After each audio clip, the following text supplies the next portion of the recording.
Hello everyone, welcome back to my channel. In today's video, I am going to show you how you can stream free TV channels on your computer for free using the only VLC Media Player option. No other apps needed for this. So further ado, let's get started. First, open any of your browser and search here for IPTV, GitHub, VLC link.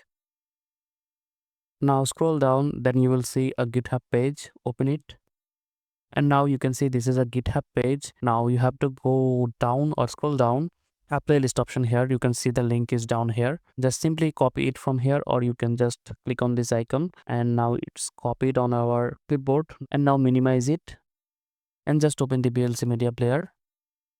So after opening it, click on the media option and look for open network stream. Click on it and now paste the copied link. And now if we click on play, then we can see it's already loading the channels over our computer. And as you can see, TV channel is already playing. You can pause it and click on the playlist. Then you can see several TV channels. Network is on here. So if you found this video helpful, don't forget to like and subscribe my channel for more tech tutorials like this.